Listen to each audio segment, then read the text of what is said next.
Hello बच्चों, let's read this question. The question says S is a relation over the set R of all real numbers and it is given by A comma B belongs to S. A into B is greater than 0, then S is option A symmetric and transitive only, option B reflexive and symmetric only, option C anti-symmetric relation, option D an equivalence relation. तो यहाँ पर मैं की concept लिख लेती हूँ। क्या है हमारा इस क्वेश्चन का की कॉन्सेप्ट कि अगर हमारे पास एक रिलेशन है R is reflexive on set A और x हमारे सेट A के एलिमेंट्स को रिप्रेजेंट कर रहे हैं, तो x कॉमा x जो है वो बिलोंग करना चाहिए रिलेशन R को for all values of x। x की सारी वैल्यूज के लिए जो भी सेट में प्रेजेंट है उन सब के लिए क्या होना चाहिए, x कॉमा x R को बिलोंग करना चाहिए। अगर R इज हमारा सिमेट्रिक होगा देन क्या करेंगे कि if x comma y belong कर रहा है R को देन y कॉमा x को भी बिलोंग करना होगा R को। ठीक है, अगर R हमारा एक क्या हो, ट्रांजिटिव हो, और क्या हो कि if x comma y belong कर रहा है रिलेशन R को and y comma z belong कर रहा है रिलेशन R को, देन x कॉमा z भी हमारा बिलोंग करेगा रिलेशन R।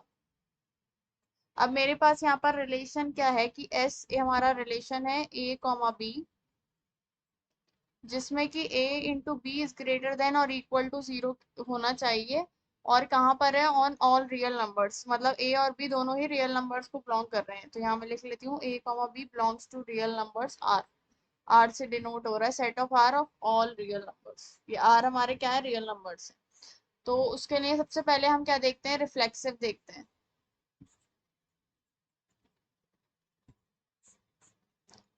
रिफ्लेक्सिव क्या होता है कि रिफ्लेक्सिव के लिए हमें मानना पड़ेगा लेट ए हमारा क्या कर रहा है, सेट आर को बिलोंग कर रहा है, तो हम मान लेते हैं लेट ए कॉमा ए जो है वो बिलोंग करना चाहिए किसको, एस को। एस हमारा क्या है, रिलेशन है, तो उसको बिलोंग करना चाहिए। अगर ये इसमें करेगा तो then a square is always greater than और इक्वल टू 0 होना चाहिए, which is true, which is true, क्योंकि ये स्क्वायर नंबर है, स्क्वायर नंबर कभी भी क्या नहीं होता, नेगेटिव नहीं होता, तो ये तो ट्रू है, मतलब जो हमारा एस रिलेशन है इज रिफ्लेक्सिव। ठीक है, अब हम सिमेट्रिक चेक करते हैं। सिमेट्रिक के लिए कि मैं मान लेती हूँ लेट ए कॉमा बी बिलोंग कर रहे हैं रिलेशन आर को और रिलेशन एस को, और ए और बी दोनों ही रियल नंबर्स हैं, तो क्या होगा यहाँ पे कि then a into B is greater than equal to 0 होगा। अगर मैं इसको रिवर्स भी कर दूं तो b into a is greater than और इक्वल टू 0। सो यहाँ से मेरे पास क्या पता चलेगा, बी कॉमा ए बिलोंग करेंगे एस को, so S is symmetric. S क्या हो गए हमारे पास, सिमेट्रिक हो गए। ठीक है, अब हम क्या देखते हैं, ट्रांजिटिव देखते हैं। ट्रांजिटिव के लिए कि अगर if a comma b belong कर रहे हैं रिलेशन एस को and b comma c belong कर रहा है रिलेशन एस को, और ए बी सी तीनों रियल नंबर्स हैं, तो यहाँ पर मेरे पास एक तो बनेगा A into B is greater than और equal to 0 and B into C हमारा ग्रेटर देन और इक्वल टू 0 आएगा। इसको हम इक्वेशन 1 और इसको इक्वेशन नंबर 2 कह देते हैं।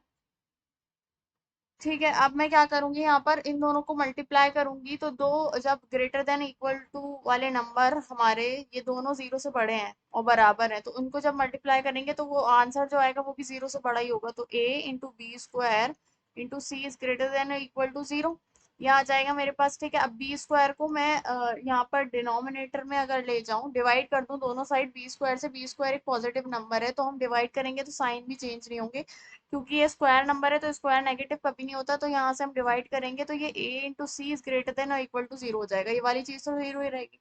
तो यहाँ से क्या पता चलेगा कि a कॉमा सी भी बिलोंग करेंगे रिलेशन s को, तो s हमारा क्या हो गया, इज ट्रांजिटिव।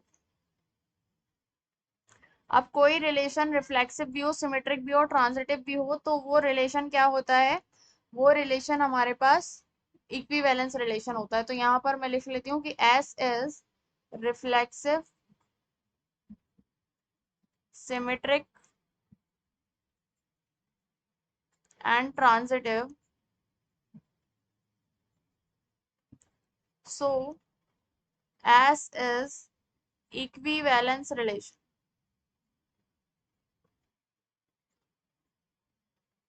ठीक है, अब हम यहाँ पर देखते हैं एंटी सिमेट्रिक। तो एंटी सिमेट्रिक रिलेशन क्या होते हैं? सिमेट्रिक रिलेशन क्या होते हैं कि अगर मेरे पास इफ आर हमारा इज एंटी सिमेट्रिक है, R is antisymmetric, R कोई रिलेशन है जो कि क्या है, एंटी सिमेट्रिक है,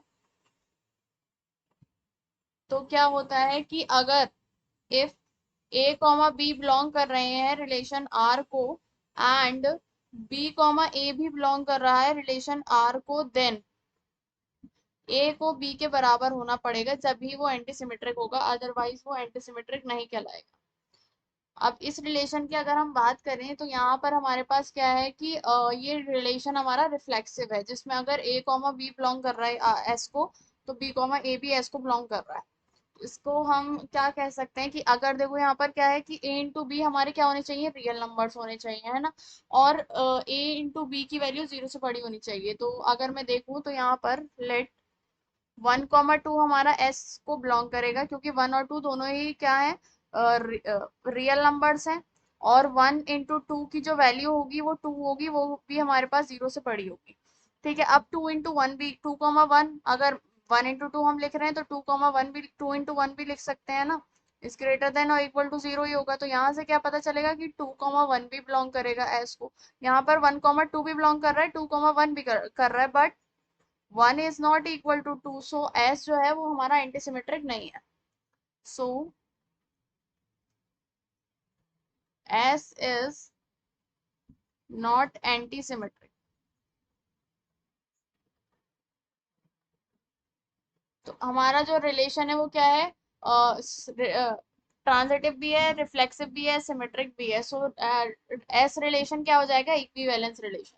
so the final answer is S is an equivalence relation, option D is correct. Hope you understood it well, best of luck, thank you.